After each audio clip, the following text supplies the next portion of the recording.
Hi friends, മറ്റൊരു പുതിയ വീഡിയോയിലേക്ക് എല്ലാവർക്കും സ്വാഗതം. ഇന്ന് ഞാനിവിടെ ഉണ്ടാക്കി കാണിക്കാൻ പോകുന്നത് വളരെ ടേസ്റ്റി ആയിട്ടുള്ള ഒരു ബീഫ് കട്ട്ലറ്റ് ആണ്. വളരെ ചുരുങ്ങിയ ചിലവിൽ നമ്മുടെ വീടുകളിൽ സാധാരണ ഉണ്ടാകുന്ന വളരെ കുറച്ച് ചേരുവകൾ കൊണ്ട് വളരെ എളുപ്പത്തിൽ തയ്യാറാക്കുവാൻ സാധിക്കുന്ന ഒരു ബീഫ് കട്ട്ലറ്റ് ആണ് ഇന്ന് കാണിക്കാൻ പോകുന്നത്. നിങ്ങൾ ഈ ചാനൽ ഇതുവരെ സബ്സ്ക്രൈബ് ചെയ്തിട്ടില്ല എങ്കിൽ ഒന്ന് സബ്സ്ക്രൈബ് ചെയ്യുക. സബ്സ്ക്രൈബ് ബട്ടന് തൊട്ടടുത്തുള്ള ബെൽ ബട്ടൺ കൂടി ഒന്ന് എനേബിൾ ചെയ്യുക. ഇനി നമുക്ക് എങ്ങനെയാണ് ഈ കട്ട്ലറ്റ് തയ്യാറാക്കുന്നത് നോക്കാം.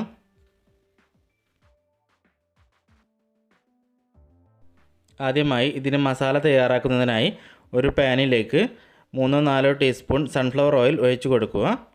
എണ്ണ ഒന്ന് ചൂടായി വരുമ്പോൾ ഇതിലേക്ക് 1/2 ടീസ്പൂൺ വെളുത്തുള്ളി പേസ്റ്റ് ചേർത്ത് കൊടുക്കുക. ഇനി നമുക്ക് ഇതിലേക്ക് 1/2 ടീസ്പൂൺ ഇഞ്ചി പേസ്റ്റ് ചേർത്ത് കൊടുക്കുക. ഇതിൻ്റെ പച്ചമണം പോകുന്നത് വരെ ലോ ഫ്ലെയിമിൽ ഒന്ന് ചെറുതായി ഇളക്കി കൊടുക്കുക. ഇതിൻ്റെ പച്ചമണമൊക്കെ പോയതിന് ശേഷം ഇതിലേക്ക് 3 വലിയ സവാള ചെറുതായി അരിഞ്ഞത് ചേർത്ത് കൊടുക്കുക. കൂടെ ഈ ഉള്ളി പെട്ടെന്ന് തന്നെ വഴന്ന് കിട്ടുന്നതിന് വേണ്ടി ഒരു 1/2 ടീസ്പൂൺ ഉപ്പ് കൂടെ ചേർത്ത് കൊടുക്കുക. ഇതിൻ്റെ കൂടെ ഒരു 2 തണ്ട് കറിവേപ്പില ചെറുതായി അരിഞ്ഞതും 2-3 പച്ചമുളക് ചെറുതായി അരിഞ്ഞതും കൂടെ ചേർത്ത് കൊടുത്ത് ഉള്ളി ഒന്ന് നന്നായി വഴന്ന് വരുന്നത് വരെ ഇതുപോലെ ലോ ഫ്ലെയിമിൽ ഒന്ന് ഇളക്കി കൊടുക്കുക.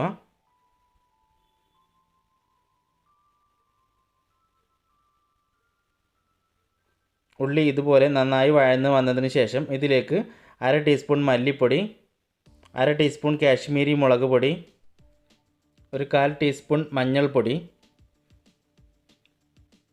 ഒരു 1/2 ടീസ്പൂൺ ഇറച്ചി മസാല, ഒരു 1/4 ടീസ്പൂൺ വലിയ ജീരകം പൊടിച്ചത് എന്നിവ ചേർത്ത് കൊടുത്ത് ഈ മസാലപ്പൊടികളുടെ പച്ചമണം പോകുന്നത് വരെ ലോ ഫ്ലെയിമിൽ ഇതുപോലെ ഒന്ന് ഇളക്കി കൊടുക്കുക. മസാലപ്പൊടികൾ ചേർത്ത് കൊടുത്തതിന് ശേഷം തീ എപ്പോഴും ലോ ഫ്ലെയിമിൽ തന്നെ വെക്കുക, അല്ലെങ്കിൽ മസാലപ്പൊടികൾ പെട്ടെന്ന് തന്നെ കരിഞ്ഞു പോവും. മസാലപ്പൊടികളുടെ പച്ചമണം പോയതിന് ശേഷം ഇനി നമുക്ക് ഇതിലേക്ക് വേവിച്ച ബീഫ് ചേർത്ത് കൊടുക്കുക. ഈ ബീഫ് തയ്യാറാക്കുന്നത് വീഡിയോ ഞാൻ കാണിക്കുന്നില്ല. ഒരു 150 ഗ്രാം ബീഫ് മഞ്ഞൾപ്പൊടിയും ഉപ്പും ചേർത്ത് ഒന്ന് വേവിച്ചതിന് ശേഷം മിക്സിയിൽ ഒന്ന് ക്രഷ് ചെയ്തെടുത്തതാണ്. ഇത് മുഴുവനായും ഈ മസാലയിലേക്ക് ചേർത്ത് കൊടുക്കുക. ഇനി ഇതൊന്ന് നന്നായി ഇളക്കി യോജിപ്പിക്കുക.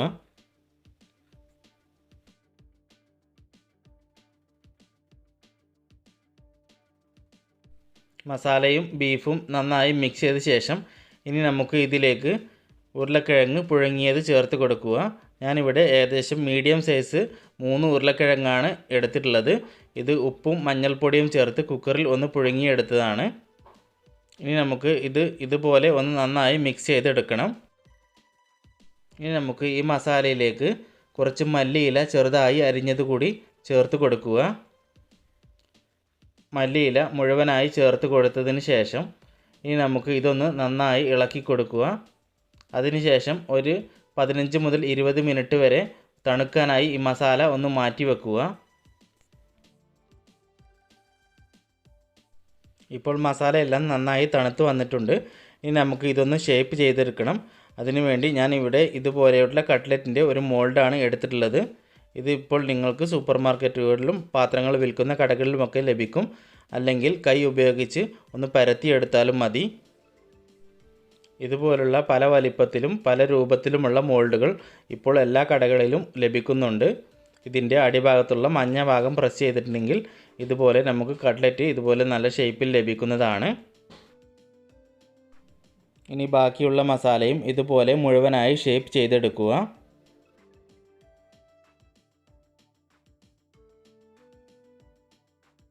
ഇനി നമുക്ക് മസാല ഷേപ്പ് ചെയ്തത് ബ്രെഡ് പൊടിയിൽ ഒന്ന് കോട്ട് ചെയ്തെടുക്കണം. അതിന് ആദ്യമായി ഇത് മുട്ടയുടെ മിക്സിൽ ഒന്ന് മുക്കി ബ്രെഡ് പൊടിയിൽ ഇതുപോലെ ഒന്ന് കോട്ട് ചെയ്തെടുക്കണം. ഈ മുട്ടയുടെ മിക്സ് തയ്യാറാക്കുന്നതിനായി 2-3 കോഴിമുട്ട പൊട്ടിച്ച് ഒന്ന് അടിച്ചെടുത്താൽ മതി.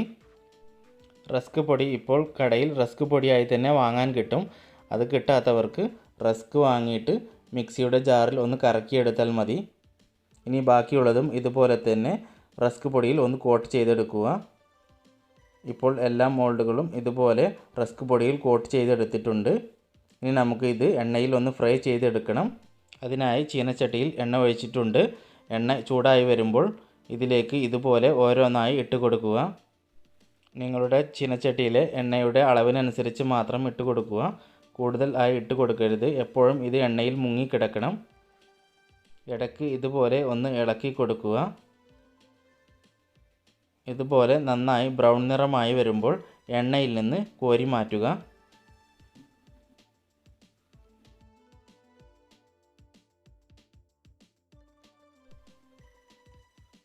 ഇത് എണ്ണയിൽ നിന്ന് കോരി മാറ്റിയതിന് ശേഷം ഇനി ബാക്കിയുള്ളതും ഇതുപോലെ തന്നെ എണ്ണയിൽ പൊരിച്ചെടുക്കുക. ഇപ്പോൾ നമ്മുടെ വളരെ ടേസ്റ്റി ആയിട്ടുള്ള ബീഫ് കട്ട്ലറ്റ് ഇവിടെ റെഡി ആയിട്ടുണ്ട്. നിങ്ങളുടെ അഭിപ്രായങ്ങളും നിർദ്ദേശങ്ങളും കമൻറ്റ് ചെയ്യുക. നിങ്ങൾ ഈ ചാനൽ ആദ്യമായിട്ടാണ് കാണുന്നതെങ്കിൽ ഒന്ന് സബ്സ്ക്രൈബ് ചെയ്യുക. സബ്സ്ക്രൈബ് ബട്ടന് തൊട്ടടുത്തുള്ള ബെൽ ബട്ടൺ കൂടി ഒന്ന് എനേബിൾ ചെയ്യുക. എന്നാൽ മാത്രമാണ് ഞങ്ങൾ പോസ്റ്റ് ചെയ്യുന്ന ഓരോ വീഡിയോയും നിങ്ങൾക്ക് അപ്പോൾ തന്നെ നോട്ടിഫിക്കേഷൻ ലഭിക്കുകയുള്ളൂ. വീണ്ടും മറ്റൊരു പുതിയ വീഡിയോയുമായി കാണും വരേക്കും ബായ്.